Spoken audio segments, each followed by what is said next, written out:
জয় গুরু মা জয় গুরু। পরম প্রেমময় পরম দয়াল শ্রী শ্রী ঠাকুরের এতক্ষণ যারা নাম অমৃত সুধা পান করলেন, তাদের মানব জীবন শ্রেষ্ঠ জীবনের একমাত্র উদ্দেশ্য ঈশ্বর প্রাপ্তি, তা যেন এই জীবনেই সফল হয়, এই কাতর প্রার্থনা। পরম প্রেমময় শ্রী শ্রী ঠাকুর আমাদের প্রত্যেকের উন্নতির কথা বললেন। Being and becoming of existence is ধর্ম।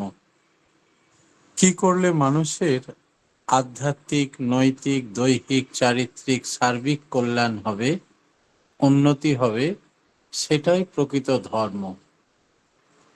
প্রকৃত ধার্মিক ব্যক্তির কখনো কোনো অবনতি হয় না।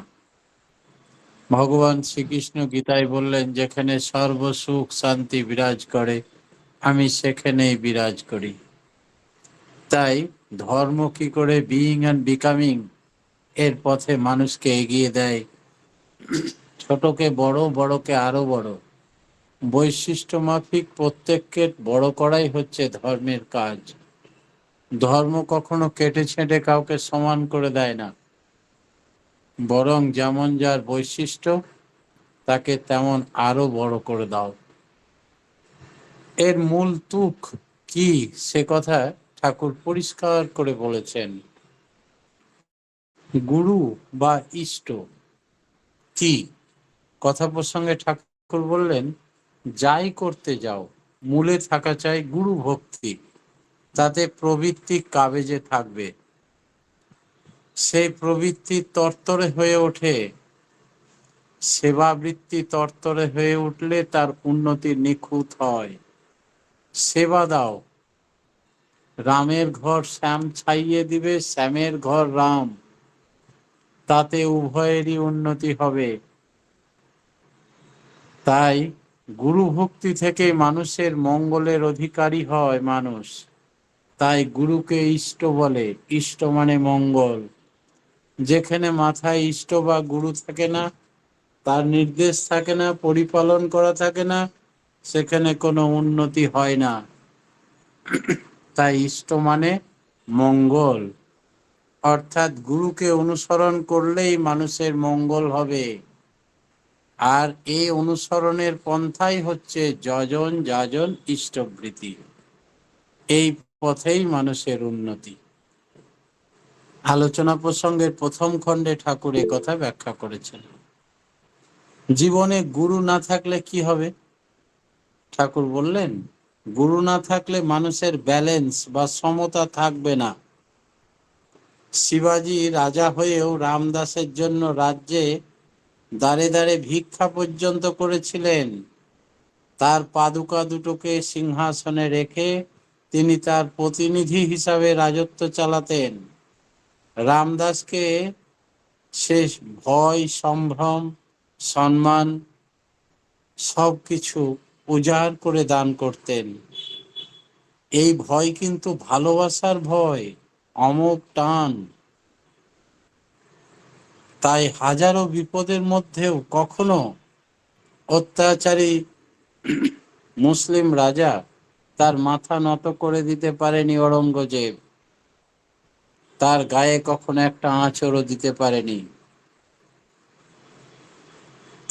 সামান্য একজন জায়গিরদারের ছেলে হয়ে স্বাধীন চেতা, স্বাধীন রাজা ছিলেন এই শিবাজি। ইষ্টে টানই হচ্ছে তার মূল সম্বল। যে কোনো মানুষের উন্নতির মূল সম্বল হচ্ছে ইষ্টে টান। কথা প্রসঙ্গে শ্রী শ্রী ঠাকুর একদিন বলছিলেন, শুধু মাতৃভক্তিতে সব হয় না, ফুলফিলিং, পরিপূরক একজন থাকা চাই।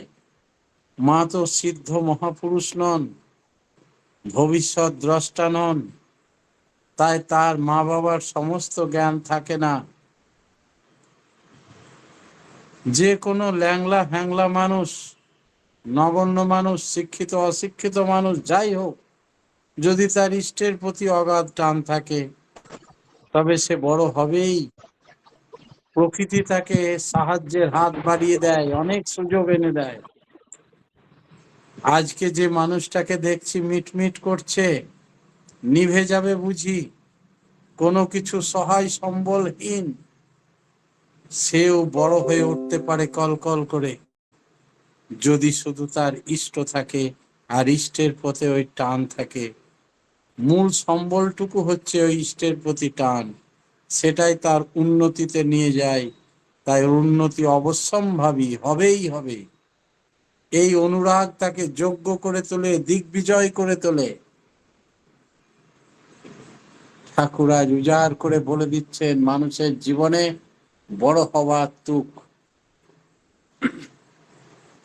গুরুতে অনুরাগী মানুষকে বড় করে তোলে। পৃথিবীতে এমন মানুষ দেখতে পাবেন না, ঠিক এ কথা বলতে পারি না, যা হোক খুব কম মানুষই দেখতে পাবেন যারা প্রকৃত বড় হয়েছে, অথচ কোনো তার শ্রেষ্ঠ পুরুষ বা ইষ্ট বা গুরু নেই। শুধু নিজে নিজেই স্বয়ম্ভু হয়ে জীবনে অনেক বড় হয়েছে। ইতিহাসে বিরল এইরকম ঘটনা। তার আদর্শ থাকতেই হবে, ইষ্টপ্রাণ হতে হবে, গুরুর প্রতি অগাধ ভালোবাসা থাকতে হবে, দীপন কেন্দ্র থাকতে হবে, সেইটি হচ্ছে তার গ্লোয়িং পয়েন্ট। তাহলে দেখতে পাবো পৃষ্ঠে অনুরাগ ছাড়া জীবনে কেউ বড় হয়নি। এটা চ্যালেঞ্জ, শ্রী ঠাকুর বলছেন। গুরুর উপর নির্ভর করতে হয় কেন ঠাকুর? ঠাকুর বললেন, মানুষের এক্সিস্টেন্স, অস্তিত্ব যে ডিপেন্ড করে অন্যের উপর, সেটার প্রয়োজন কতটা জানো? যদি আমি সোহং করতাম, সব সময় সোহং বলি, আমি সেই, এটা যেন মানুষের ধাতে সয়ে যায়, তার মানেও বুঝে না, অনুভূতিও হয় না, অনুভবও করে না। তাই সোহং তখন বলা না বলা দুটোই সমান হয়ে ওঠে। অনুভূতি না থাকলে কি হবে? ওটা মন্ত্র মুগ্ধের মতো, মন্ত্র পড়ার মতো হয়ে যাবে। তাই সোহং তখনই বলা উচিত যখন তাকে আমি নিজের ভেতরে অনুভব করব। তাই তখন হবে তুহং। আর তুহং হলে তখন তিনি হবেন ফুলফিলার the best, creators of all, supreme god, supreme father. সব তুমি, সব তুমি। এই আকুতি যার থাকবে, সেই টান বা আকুতির দরুন সে সারাপ্রবণ সেন্সিটিভ হয়ে উঠবে এবং গ্রহণ ক্ষমতা বেড়ে যাবে। সব দিক দিয়ে তার গ্রো বা উন্নতি হবে। আমরা যদি বড় হতে চাই আর যদি কোনো আদর্শ পুরুষকে না গ্রহণ করি জীবন সর্বস্ব হিসাবে, তাহলে আমরা গাইড পাবো কোথায়? আমাদের সুরত সাধনা, সুরত কি চাই? ইষ্টের সঙ্গে, গুরুর সঙ্গে, পরমাত্মার সঙ্গে যুক্ত হতে চায়।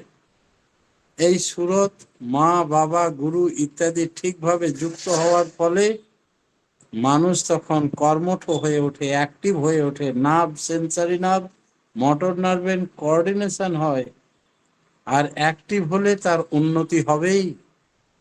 গীতায় আছে, নাস্তি বুদ্ধির যুক্তস্য ন চা সুযুক্তস্য ভবনা ন চা ভবতয় শান্তি অশান্তস্য কুত সুখম। আরো কত কি বলছেন, যোগ কর্ম কুশলম। এই হলো আসল কথা। ঠাকুর বললেন, যিনি ঠক্কর দিয়ে শেখান, আমাদের বৃত্তির সঙ্গে তার কনফ্লিক্ট বা সংঘাত বাঁধে। আমরা বৃত্তি প্রবৃত্তির অধীনে এতদিন ছিলাম, আর ঠাকুর আমাদের বৃত্তাধীশ, প্রবৃত্তাধীশ। তাদিকে আমার আন্ডারে করতে চাইলেন। তুমি বিবেকের অনুচর হও, আর তিনি চৈতন্য রূপে চেতনা দান করেন। তাই কনফ্লিক্ট তো হবেই। এতদিন বৃত্তি প্রবৃত্তি প্রভুত্ব করেছে আমার উপরে, এবার আমি প্রভুত্ব করব বৃত্তি প্রবৃত্তির উপরে, তারা হবে আমার দাস। তাহলে তো সংঘর্ষ হবেই, যুদ্ধ বাঁধবেই, অসুর আর দেবতার যুদ্ধ এখান থেকেই শুরু। কি করে সেটা অ্যাডজাস্টমেন্ট হবে? না তো সত্যমেব জয়তে, আদর্শের, সত্যের, বিবেকের, নীতি, প্রিন্সিপাল এর জয়লাভ হবেই হবে। ছেড়ো না, ওই অম্লান চেষ্টায় তোমাকে মুক্তির দিকে নিয়ে যাবে। এবার গুরুর প্রয়োজন কেন? শ্রী শ্রী ঠাকুর বললেন, মাতৃভক্ত হলে মানুষ তার ঠেলা সামলানো দায়। তারপর যদি গুরু ভক্তি হয়ে যায় তাহলে তাকে দেখে কে? গুরুর প্রয়োজন এই জন্যে যে তিনি সব জানেন, তিনি সব স্তরের গাইড দিতে পারেন। মা সব স্তরের গাইড দিতে পারে না। ছেলে ডাক্তার হবে না, ইঞ্জিনিয়ার হবে, সাহিত্যিক হবে না, পণ্ডিত হবে, সেটা মা জানেন না। কিন্তু গুরু সব জানেন, তিনি সর্বজ্ঞ, ত্রিকালদর্শী। সেজন্য মাতৃভক্তির সঙ্গে সঙ্গে গুরু ভক্তির প্রয়োজন। আর এই গুরুকে ভালোবাসার দরুন, তাকে অনুসরণ করার দরুন সে দিন দিন বড় হয়ে ওঠে। গুরু ভক্তি এবং মাতৃভক্তি থাকলে আপনা থেকেই এই মোটর নার্ভ আর সেন্সারি নার্ভের কোঅর্ডিনেশন শুরু হয়, আর জীবনে সঙ্গতি আছে, ব্যালেন্স লাইফ শুরু হয়। গুরু কে তা কি করে বুঝবো আমরা? শ্রী ঠাকুর বললেন, দেখা মাত্রই কি বোঝা যাবে যে এটা গুরু? তিনি সর্বজ্ঞ, দেশ দুনিয়ার মালিক, তিনি পরম ব্রহ্ম? তার সঙ্গ করতে হয়, আর সঙ্গ করতে করতেই তিনি প্রকট হয়ে ধরা দেন। কাতর মিনতি প্রার্থনা, নিরহংকারী ভেড়ার সিংহে তিনি খণ্ড বিখণ্ড হন। তার সঙ্গ করলে তাকে বোঝা যায়। সাক্ষাৎ সঞ্জয়তে শ্রদ্ধা, শ্রদ্ধয়া দৃষ্টি শুদ্ধতা, দৃষ্টি শুদ্ধতা হি বিশ্বাস, বিশ্বাসাৎ নির্বিচারাৎ, নির্বিচারাৎ ভবেৎ প্রেম, প্রেমাশ্চাৎ সমর্পণম।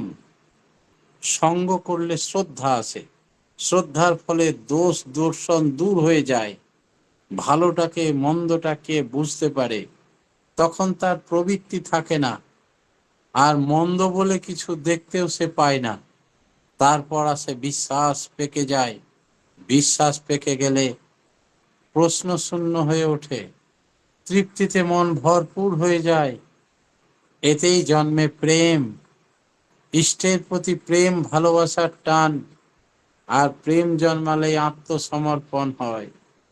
প্রিয় ছাড়া আমার আর কিছু চাই না, তোমার ইচ্ছাই পূর্ণ হোক ঠাকুর, আমার আলাদা করে কোনো ইচ্ছা টিচ্ছা নেই, এই ভাব আসে।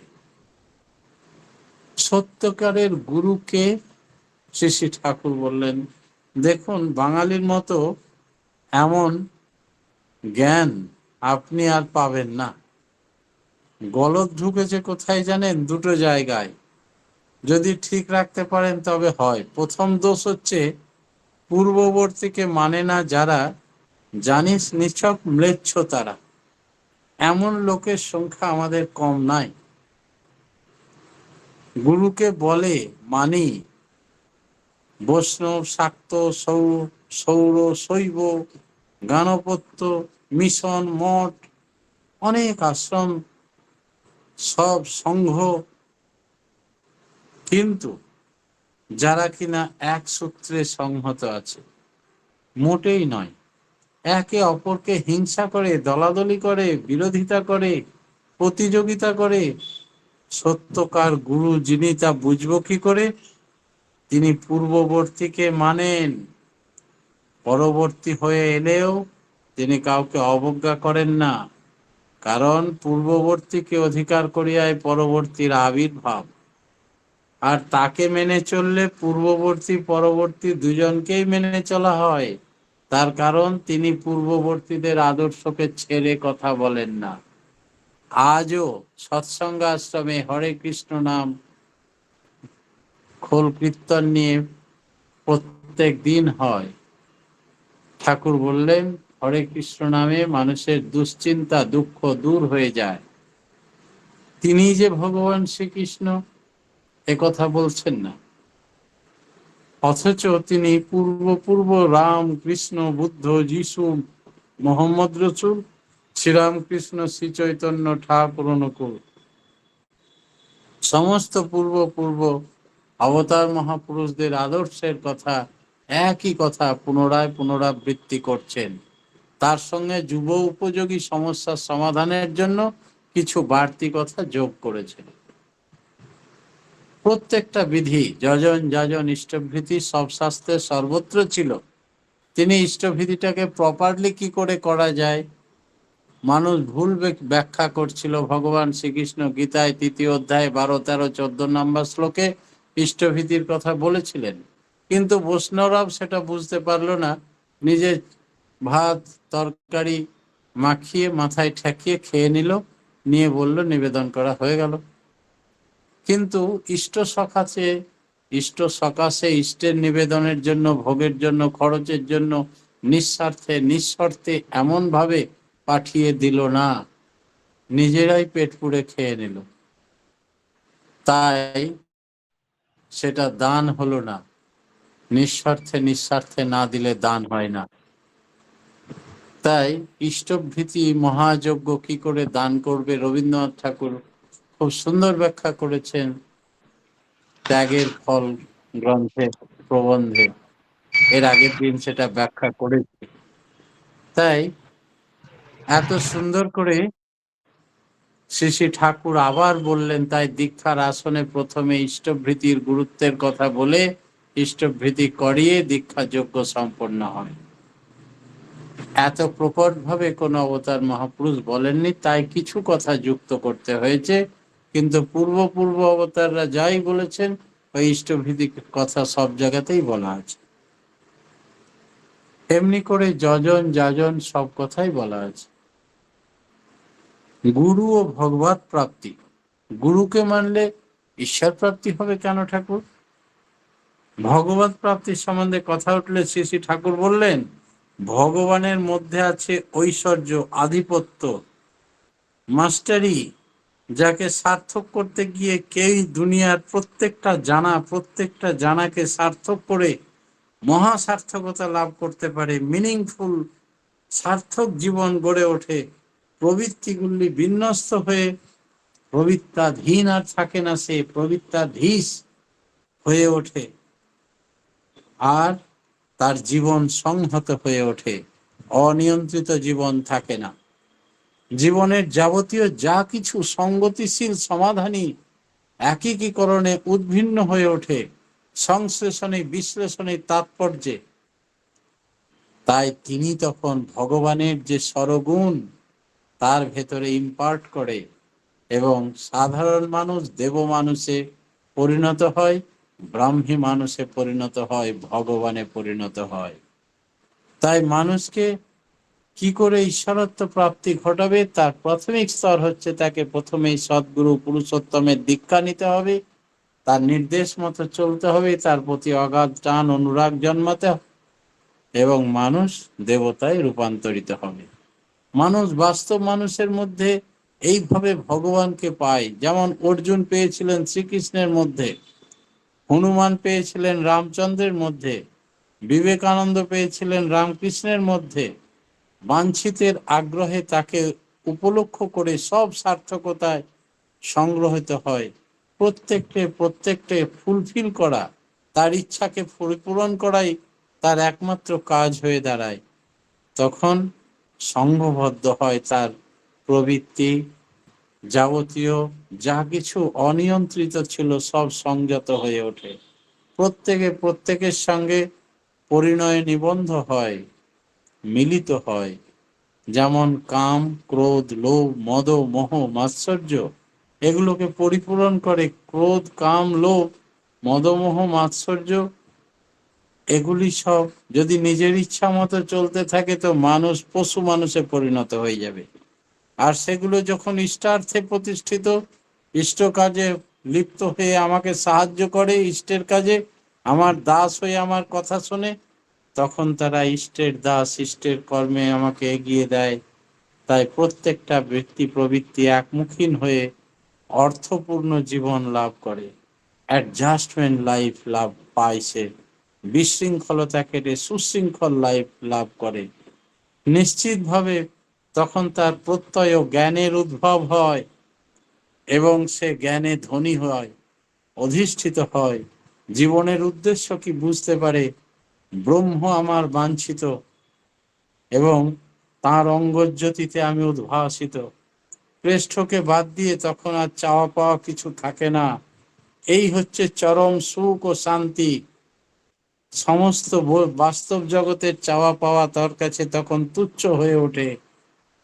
মানুষ আত্মপ্রতিষ্ঠার বুদ্ধি ছেড়ে দেয়, ইষ্ট প্রতিষ্ঠায় জীবনের প্রকৃত প্রতিষ্ঠা ও সার্থকতা। তখন মনে হয় নিজেকে প্রতিষ্ঠার জন্য এতদিন যা করেছিলাম সব বেকুবি করেছিলাম। তখন খুব ব্যথা লাগে, আমি সময় নষ্ট করেছি অনেক।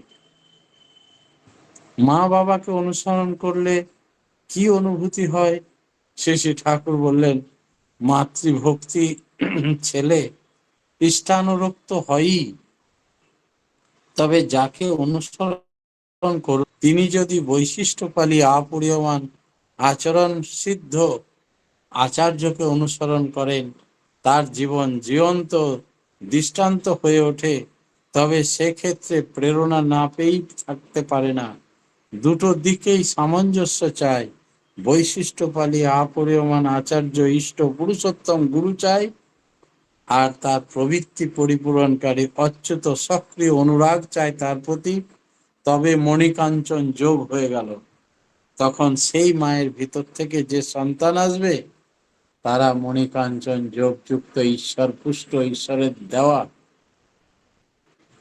একেবারে ইষ্টপ্রাণ সন্তান তিনি পাঠিয়ে দেন। প্রথম থেকে তার চাল চলন, কথাবার্তা, আচার আচরণ, ইষ্টপ্রাণতা দেখে সেই পরিবার তো ধন্য হয়ই, তার আশেপাশে পরিবার পরিবার সকলে, আত্মীয় স্বজন, বন্ধু বান্ধব সকলেই মুগ্ধ হয়ে যায়, তাকে অনুসরণ করে, তার কথা শোনে।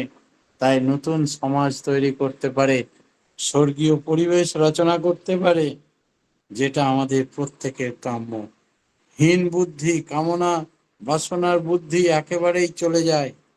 তাই ছেলেবেলা থেকে বৃত্তি স্বার্থ, বৃত্তি প্রতিষ্ঠাকে বড় করে দেখাতে নেই। মা বাবাকে বলতে হয় ইষ্ট স্বার্থ প্রতিষ্ঠা পরায়ণ হয়ে ওঠো। তোমাকে জীবনে প্রতিষ্ঠা লাভ করতে গেলে আগে গুরুকে গুরুত্ব দাও। ঘরে ঘরে দুর্গা উৎসব লেগে যাবে, মা বাবার পুজো করবে, তারা ইষ্টপ্রাণ হবে, আর ইষ্টপ্রাণতাই বস্তু, এর থেকে আর বড় দামি কিছু হতে পারে না। ইষ্টহীন মানুষের কি অবস্থা হবে? ও পরম প্রেমময় শ্রী শ্রী না ঠাকুরের না মঙ্গলাতুল চরণে আজকের মতো আমি আমার ক্ষুদ্র বক্তব্য এখানে শেষ করলাম। জয় গুরু। জয় গুরু জয়। আমরা আজকে খুব সুন্দর আলোচনা শুনলাম যে বাঁচা ও বাড়ার নাম হচ্ছে ধর্ম। যেখানে সর্বসুখ ও শান্তি বিরাজ করে সেখানে তিনি বিরাজ করেন। ধর্ম বৈশিষ্ট্য অনুযায়ী বৃদ্ধিপ্রাপ্ত হয়। সেবা তৎপর হলে আমাদের উন্নতির সোপান। তাই প্রথমে চাই গুরু ভক্তি। গুরুর নির্দেশ মতো চলাই উন্নতির সোপান। শিবাজির গুরুভক্ত ছিল বলেই শিবাজির মাথা কখনো নত হয়নি। ইষ্টের প্রতি টানই বড় হওয়ার তো। পৃষ্ঠে টান ছাড়া বড় হওয়া যায় না। মানুষের অস্তিত্ব ডিপেন্ড করে অন্যের উপর। সোহং তুহং হলেই গ্রহণ ক্ষমতা বেড়ে যায়। বৃত্তি প্রবৃত্তি নিয়ন্ত্রিত হয় গুরুর নির্দেশ মতো চললে। গুরু আমাদের অন্ধকার থেকে আলোর পথ দেখান। গুরুভক্তি ও মাতৃভক্তি থাকলে জীবনে সংহতি আসে, ব্যালেন্স লাইফ শুরু হয়। পূর্ববর্তীকে মেনে চলতে হয়। যুগের প্রয়োজনে তিনি আসেন বিভিন্ন রূপে। নিঃশর্তে এবং নিঃস্বার্থে দান করতে হয়। গুরুকে মানলে ঈশ্বর প্রাপ্তি হবে। ভগবানের মধ্যে আছে ঐশ্বর্য এবং আধিপত্য। সদ্গুরু নিয়ে তার বিধিবিধান মেনে চলতে পারলেই আমাদের ঈশ্বর প্রাপ্তি সম্ভব হবে এবং প্রবৃত্তিগুলো তখনই নিয়ন্ত্রিত হবে। আত্মপ্রতিষ্ঠা নয়, ইষ্ট প্রতিষ্ঠাই আমাদের ধর্ম হওয়া উচিত। খুব সুন্দর আলোচনা দাদা। আমরা সমৃদ্ধ হচ্ছি, সমৃদ্ধ হই। পরমপিতা রাঙা আতুল চরণে আপনার সার্বিক মঙ্গল প্রার্থনা করি। আপনি আপনার পরিবার পারিপার্শ্বিক সবার নীরব ইষ্টচ্ছল জীবন প্রার্থনা করি। দয়ালের রাঙারাতুর চরণে আমরা সবাই। জয় গুরু দাদা, ভালো থাকুন এবং সুস্থ থাকুন। জয় গুরু দাদা, জয় গুরু। অপূর্ব। এখন ভক্তিগীতি পরিবেশন করবেন নির্মাল্য রায় দাদা এবং রূপা রায় মা। জয় গুরু, জয় গুরু নির্মাল্য দা, জয় গুরু। জয় গুরু মা, জয় গুরু। জয় গুরু। পরম দয়াল, পরম প্রেমময় শ্রী শ্রী ঠাকুরের রাঙারাতুর চরণে ভক্তিপূর্ণ প্রণাম। পরম আরাধ্যা জগৎ জননী শ্রী শ্রী বড় মা, পরম পূজ্যবা শ্রী শ্রী বর্দা এবং পরম পূজ্যবা শ্রী শ্রী আচার্য দেবের চরণে প্রণাম জানিয়ে একখানি কীর্তন পরিবেশন করার চেষ্টা করছি। এমন মধু মাখা হরি নাম নিমাই কোথায় পেয়েছে, এমন মধু মাখা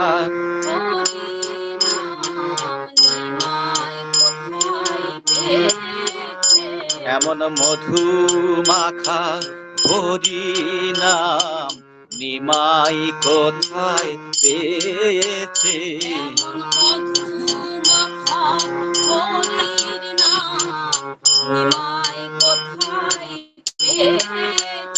এ নাম একবার শুনে হৃদয় বিনে, একবার শুনে আপনি বেজে উঠেছে, এ নাম একবার শুনে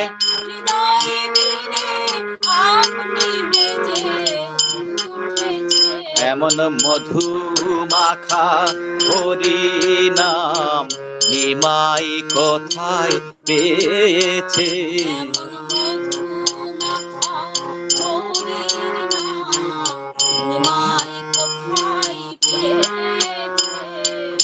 আরো তো কত কাল শুনেছি এ নাম, কভু তো এমন করেনি পরাণ, আরো তো